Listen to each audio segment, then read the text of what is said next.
back.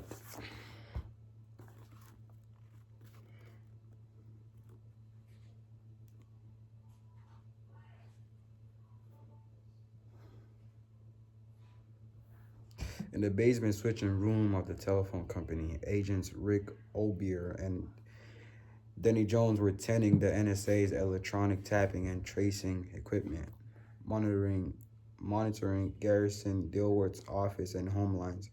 It was a dual duty, and they played cards to make the time pass. Two table Pinochle and 500 rummy, neither of which was a good game, but the very idea of two-hand poker repelled him. Oh yeah, and Terry, yeah, I don't think Einstein is gonna die. To be honest with you, because he's like the main protagonist. He's like one of the essential characters that that this book is really about. Like without him, if he didn't exist, all this wouldn't have been happening. So if Einstein dies, the whole book just ends just like that. But I don't think he's gonna die. When a call came through to Dilworth's home number at 14 minutes past 8 o'clock, Obier and Jones reacted with far more excitement than the situation warranted because they were desperate for action. Obier dropped his cards on the floor, and Jones threw his on the table. And he reached for the two headsets as if this was a World War II and they were expecting to overhear a top secret conversation between Hitler and Goring. Their equipment was set to open the line and lock in a tracer pulse if Dilworth did not answer by the sixth ring, because he knew that third was not at home and that the phone would not be answered.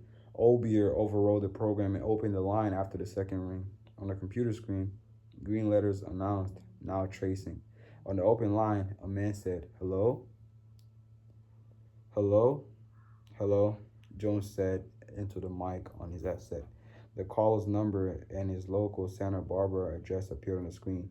This system worked much like the 911 police emergency computer, providing instant identification of the caller. But now, above the address on the screen, a company's rather than an individual's name appeared. Telephone uh, Solicitations Inc. On the line, responding to Danny Jones, the caller said, "Sir, I'm pleased to tell you that you've been selected to receive a free 8x10 photograph and 10 free pocket prints of any." Jones said, "Who is this?" The computer was now searching data banks of Santa Barbara street addresses to cross-check the ID of the caller. The voice on the phone said, "Well, I'm calling on behalf of Olin Mills, sir, the photography studio, where the finest quality." Wait a sec, Jones said. The computer verified the identity of the telephone subscriber who placed the call. Dilworth was getting a sales pitch, nothing more. "I don't want any," Jones said sharply and disconnected. "Shit," Obier said. "Pinochle?" Jones said. In addition to the 6 men who had been at the harbor, Lamb called in four more. Lamb called in 4 more from the temporary HQ at the courthouse. He stationed 5 along the perimeter of the Oceanside Park, a few hundred yards apart. Their job was to watch the wide avenue that separated the park from a business district where there were a lot of motels, but also restaurants, yoga shops, gift shops, and other retail enterprises. All of the businesses had phones, of course, and even some of the motels would have payphones in their front offices. Using any of them, the attorney could alert Travis and Nora Cornell. At this hour on a Saturday evening, some stores were closed, but some of them and all of the restaurants were open. Dilworth must not be permitted to cross the street. The sea wind was stiffening and growing chillier. The men stood with their hands in their jackets, heads tucked down, shivering. Palm fronds were rattled by sudden gusts, tree roosting, birds shrilled in alarm, then resettled. Lamb sent another agent to the southwest corner of the park, out by the base of the breakwater that separated the public beach from the harbor on the other side. His job was to prevent Dilworth from returning to the breakwater, climbing it, and sneaking back across the harbor to phones in another part of the city. A seventh man was dispatched to the northwest corner of the park, down by the waterline, to be sure Dilworth did not proceed north into private beaches and into residential areas where he might persuade someone to allow him to use an unmonitored phone. That's what I was thinking about, like asking a random stranger to, you know,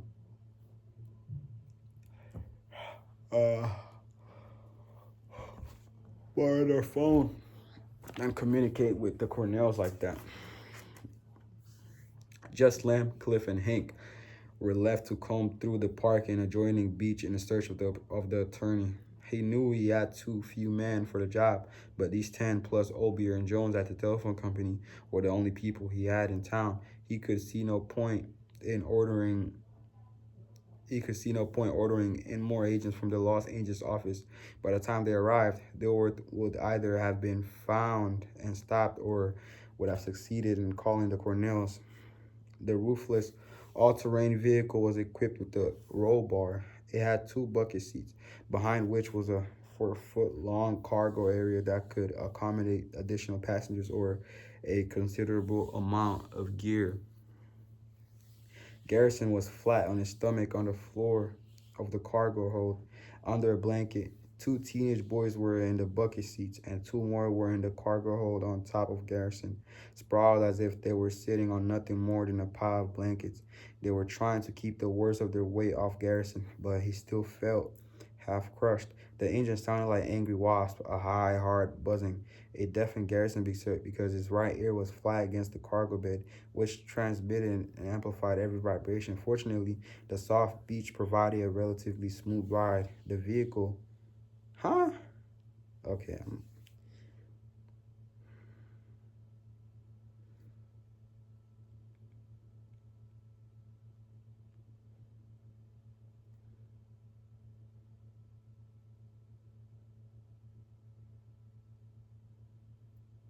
Oh my gosh.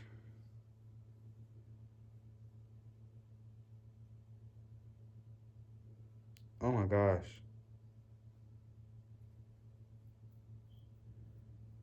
Oh my gosh.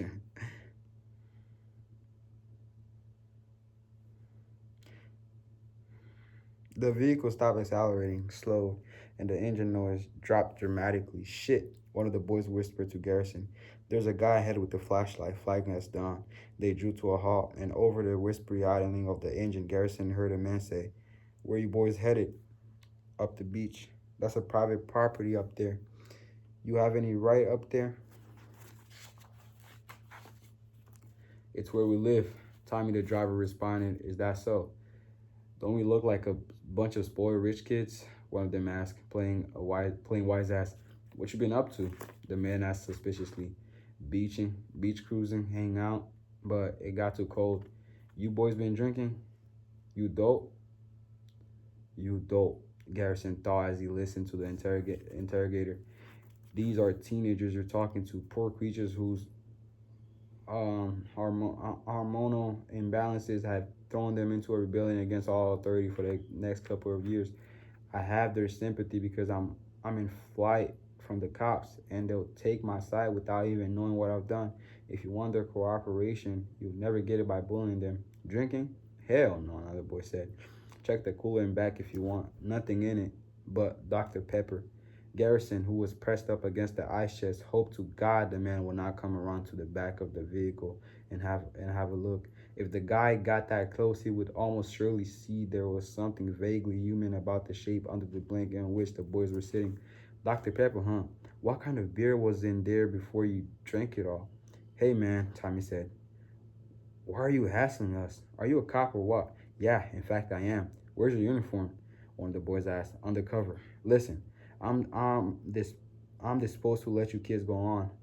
Not check your breath for liquor or anything, but I have to know. Did you see an old white-haired guy on the beach tonight? Who cares about old guys? One of the boys asked. We were looking for women. You would have noticed this old character if you seen him. He most likely have been wearing swim trunks. Tonight, Tommy said. It's almost December, man. You feel that wind? Maybe he was wearing something else. Didn't see him, Tommy said. No, old guy with white hair. Any of you guys see him? Any of you guys see him? The other three said they had not seen any old fart fitting the description they had been given. And then they were allowed to drive on north from the public beach into a residential area of seaside homes and private beaches. When they had rounded a low hill and were out of sight of the man who had stopped them, they pulled the blanket off Garrison and he sat up with considerable relief. Oh, Garrison. Tommy dropped the other three boys off at their houses and took Garrison home with him because his parents were out for the evening. He lived in a house that looked like a ship with multiple decks slung over a bluff, all glass and angles. Following Tommy into the foyer, Garrison caught a glimpse of himself in a mirror. He looked nothing like the dignified silver-haired barrister known by everyone in the city courts. His hair was wet, dirty, and matted. His face was smeared with dirt, sand, bits of grass, and threads of seaweed were stuck to his bare skin and tangled in his great chest hair. He grinned happily at himself. There's a phone in here, Tommy said from the den. After preparing dinner, eating, cleaning up, and then worrying about Einstein's loss of appetite, Nora and Travis had forgotten about calling Garrison Dilworth and thanking him for the care with which he had packaged and shipped her paintings. They were sitting in front of the fireplace when she remembered. In the past, when they had called Garrison, they had done so from public phones in Carmel. That had proved to be an unnecessary precaution, and now, tonight, neither of them was in the mood to get in the car and drive into town. We could wait and call him from Carmel tomorrow, Travis said. It would be safe to phone from here, she said. If they made a link between you and Garrison, he'd have called and warned us off. He might not know they've made a link, Travis said. He might not know they're watching him. Okay, these guys are smart. Garrison would know, she said firmly. Travis nodded. Yeah, I'm sure he would. So it's safe to call him. She was halfway to the phone when it rang. The operator said, I have a collect call for anyone from Mr. Garrison Gilworth in Santa Barbara. Will you accept the charges? A few minutes before 10 o'clock, after conducting a thorough but fruitless search of the park and beach, Lamb reluctantly admitted that Garrison Gilworth had somehow gotten past him. He sent his man back to the courthouse and harbor. He and Cliff drove back to the harbor to the sport yacht from which they had based their surveillance of Dilworth. When they put in a call to the Coast Guard cutter pursuing the Amazing Grace, they learned that the attorney's lady had turned around well short of Ventura and was heading north along the coast back to Santa Barbara. She entered the harbor at 10:36 at the empty slip belonging to Garrison. Lem and Cliff huddled to the crisp wind, watching her bring the Hinckley smoothly and gently into its mooring. It was a beautiful boat, beautifully handled. She had the gall to shout at them, don't just stand there, grab the lines and help tie her up. They obliged primarily because they were anxious to speak with her and could not do so until the Amazing Grace was secured. Once their assistance had been rendered, they stepped through the railing gate. Cliff was wearing topsiders as part of his boater's disguise, but Lem was in street shoes and not at all sure-footed on the wet deck, especially as the boat was rocking slightly. Before they could say a word to the women, a voice behind them said, "Excuse me, gentlemen." Lem turned and saw Garrison Dilworth in the glow of a dock lamp, just boarding the boat behind him. He was wearing someone else's clothes. His pants were much too big in the waist, cinched in with the belt. They were too short in the legs, so his bare ankles were revealed. He wore a voluminous shirt. Please excuse me, but I've got to get into some warm clothes of my own and have a pot of coffee. Lem said, God damn it, to thaw out these old bones. After a gasp of astonishment, Cliff Soames let out a hard bark of laughter, then glanced at Lamb and said, Sorry. Lamb's stomach cramped and burned with an incipient ulcer. He did not wince with pain, did not double over, did not even put a hand on his gut. Gave no gave no indication of discomfort because any such sign from him might increase Dilworth's satisfaction. Lem just glared at the attorney, at the woman, then left without saying a word. That damn dog, Cliff said as he fell into step at Lem's side on the dock. On the dock.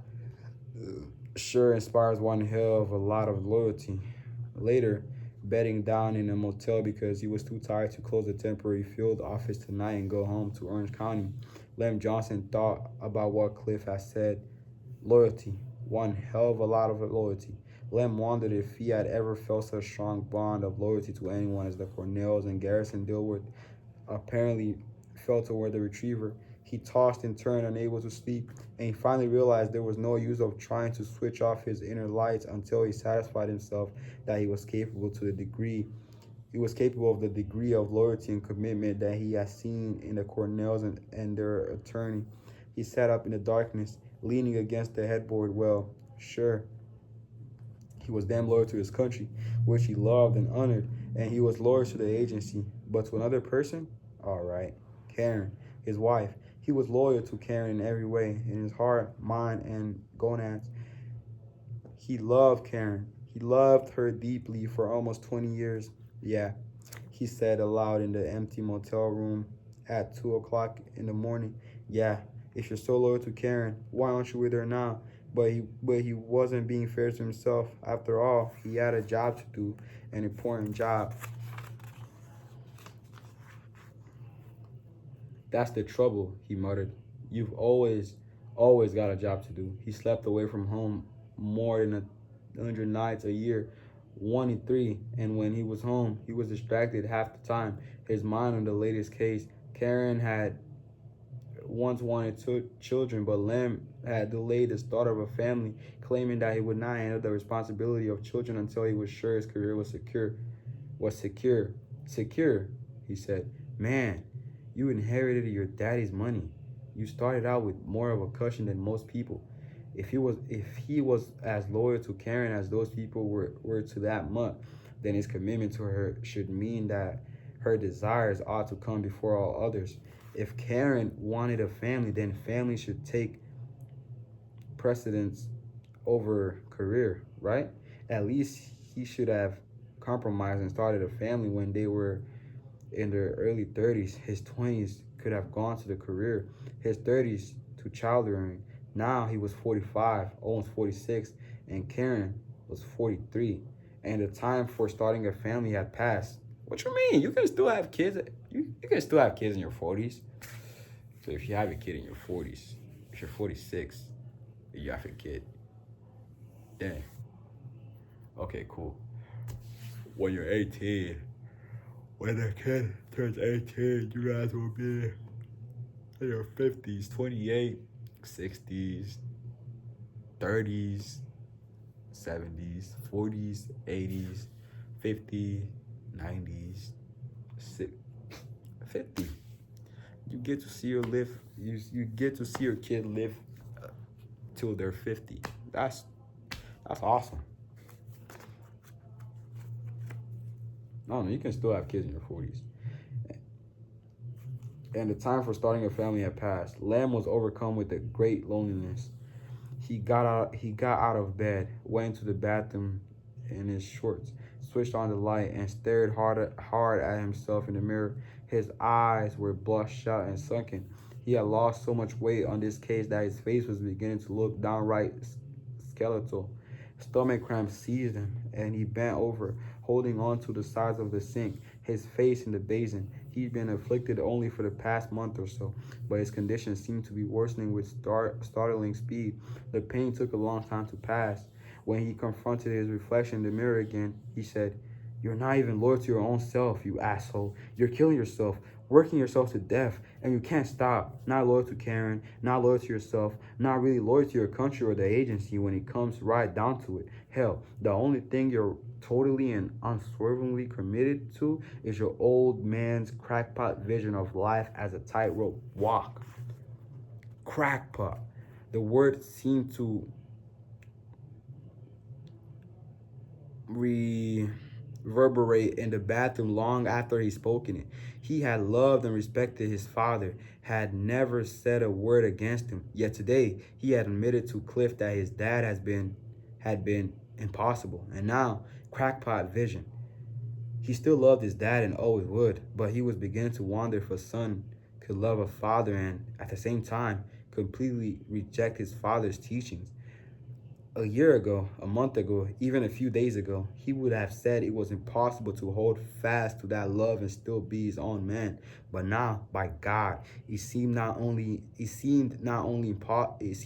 possible but essential that he separate his love for his father from his adherence to his father's workaholic code. What's happening to me? He wondered. Freedom? Freedom at last. At 45? Squinting into the mirror, he said, almost 46. Damn.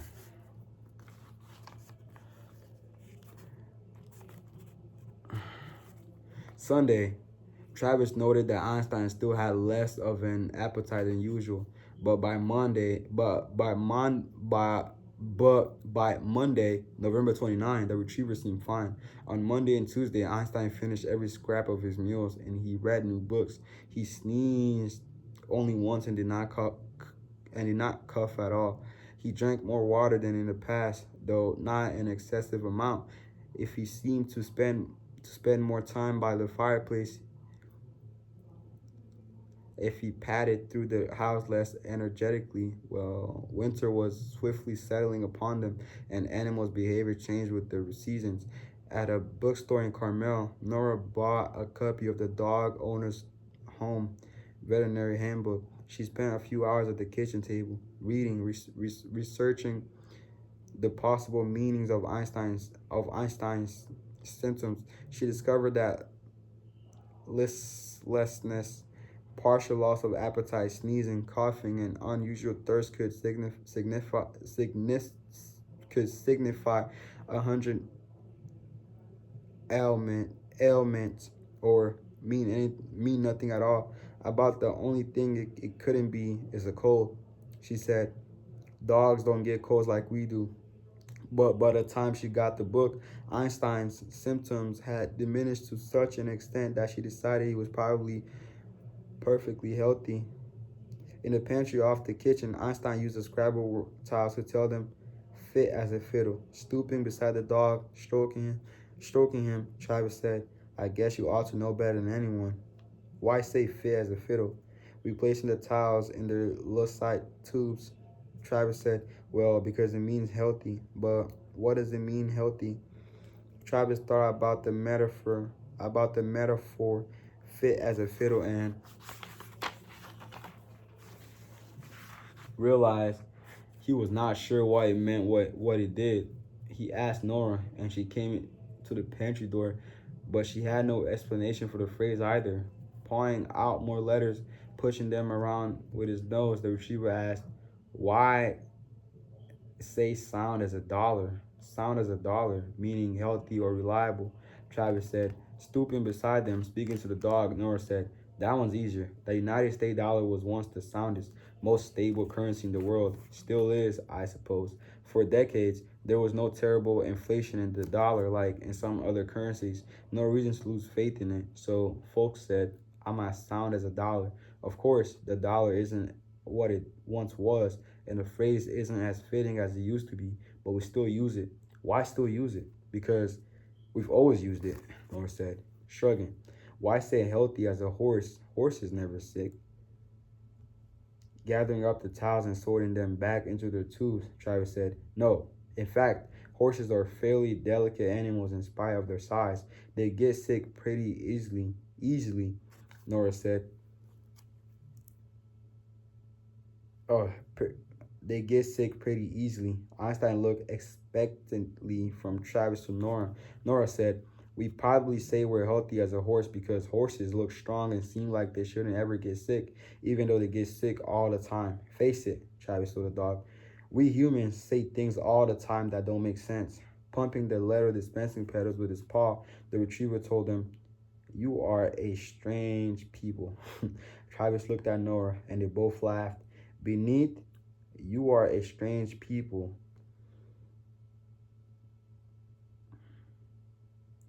The retriever spelled, but I like you anyway. Einstein's inquisitiveness and sense of humor seemed more than anything else to indicate that if he had been more mildly ill, he was now recovered. That was Tuesday. On Wednesday, December 1st, while Nora painted in her second floor studio, Travis devoted the day to inspecting his security system and to routine weapons maintenance. In every room, a firearm was carefully concealed under furniture or behind a drape or in a closet, but always within easy reach. They owned two Mossberg pistol grip shotguns, four Smith and Wesson Model 19 combat magnums loaded with .357s, 2.38 pistols that they carried with them in the pickup in Toyota, an Uzi carbine, two Uzi pistols. They could have obtained their entire arsenal legally from a local gun shop once they purchased a house and established residence in the country. But Travis had not been willing to wait that long. He had wanted to have the weapons on the first night they settled into their new home. Therefore,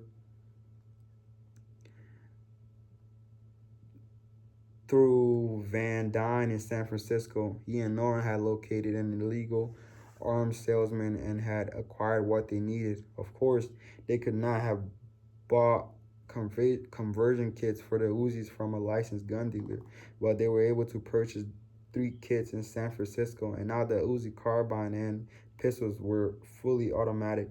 Travis moved from room to room, checking that the weapons were properly positioned, that they were free of dust, that they did not need to be oiled, that their magazines were fully loaded. He knew that everything would be in order, but he just felt more comfortable if he conducted this inspection once a week. Though he had not been out of uniform for many years, the old military training and met, method and methodology were still a part of him, and under pressure they surfaced more quickly than he had expected. Taking a Mossberg with them, he and Einstein also walked around the house, stopping at each of the small infrared sensors that were, as much as possible, placed in conspicuously conspicuously or inconspicuously against backdrops of rocks or plants, sung against the trunks of a few trees in the corners of the house and beside an old rotting pine stump at the edge of the driveway. He had brought the components on the open market from an electronics dealer in San Francisco. It was dated stuff, not at all state of the art security technology, but he chose it because he was familiar with it from his days in Delta Force and it was good enough for his purposes. Lines from the sensors ran underground to an alarm box in one of the kitchen cupboards. When the system switched on at night, nothing larger than a raccoon could come within 30 feet of the house or into the barn at the back of the property without tripping the alarm. No bells could ring and no sirens would blare because that would alert the outsider and might run it off. They didn't want to chase it anyway. They wanted to kill it. Therefore, when the system was tripped, it turned on clock radios in every room of in every room of the house, all of which were set at low volume so as not to frighten off an intruder, but high enough to warn Travis and Norm. They're ready. They are ready for the retriever. Today, all the sensors were in place as usual. All he had to do was wipe off the light film of dust that coated the lenses. The lenses. The palace mode is in good repair, my lord, Travis said. Einstein woofed approval. In the rust-red barn, Travis and Einstein examined the equipment that they hoped would provide a nasty surprise for the outsider. In the northwest corner of the shadowy interior to the left of the big rolling door, a pressurized steel tank was clamped in a wall rack. In the diagonally opposite southeast corner at the back of the building, beyond the pickup and car, an identical vessel was bolted to an identical rack. They resembled large propane tanks of the sort people used at summer cabins for gas cooking, but they did not hold propane. They were filled with nitrous oxide, which was sometimes inaccurately called laughing gas. The first whiff was the first whiff did exhilarate you and make you want to laugh, but the second whiff knocked you out before the laugh could escape your lips. Dentists and surgeons frequently used nitrous oxide as an anesthetic. Travis had purchased it from a medical supply house in San Francisco. After switching on the barn lights, Travis checked the gauges on both tanks, full pressure. In addition to the large rolling door at the front of the barn, there was a smaller, man-sized door at the rear. These were the only two entrances. Travis had boarded over a pair of windows in the loft at night when the alarm system was engaged. The smaller rear door was left unlocked in the hope that the outsider intending to scout the house from the cover of the barn would let itself into the trap. When it opened the door and crept into the barn, it would trigger a mechanism that would slam and lock the door behind it. The front door, already locked from outside, would prevent exit in that direction. All right, I'll leave it there. Oh, I want to read. Where do I even start? So a quick recap of what I just read. Garrison escaped the NSA people swiftly, even though I didn't get information if he contacted that Cornell's, but he was able to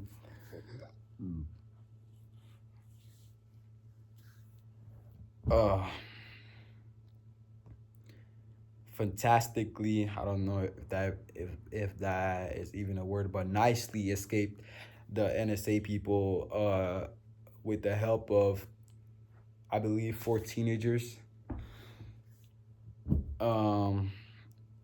who allowed him to hide under the blankets on their boats, which Garrison was able to hide from the NSA people and get away to make the phone call to the Cornells.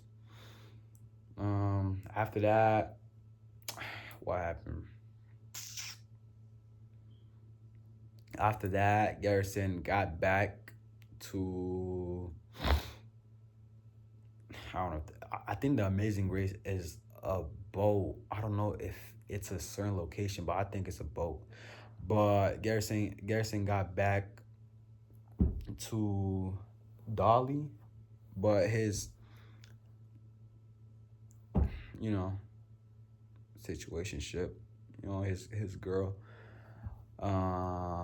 and started chopping it up with the NSA agents, like, who were undercover, like nothing happened. So that was nice. And also,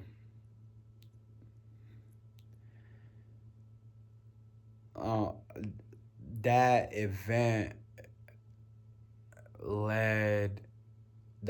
also what one of Lem guys, I don't know if it was Cliff, said something about loyalty, being loyal to the dog, and just protecting it. It did something to Len because it started making him question about his father's teachings and how he's been letting his work really overtake his personal life, you know, taking time away from his wife, you know, and trying to create a family in that sense. You know, he just started questioning himself and his own loyalty to his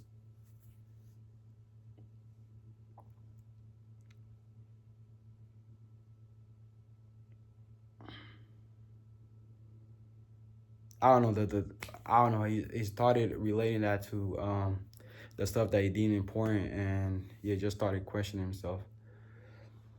Also, that after that, Einstein is better now. Uh, yeah, the Cornells are ready for the outsider. They're prepared. They have the weapons ready. Yeah, yeah, the outsider better be, you know, ready. But the Cornells are ready for the outsider. They have all the weapons. Everything is set.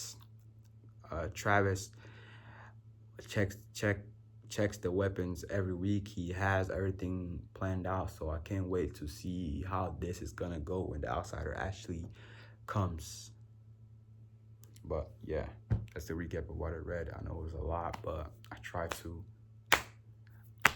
you know, recap what I could remember. But yeah.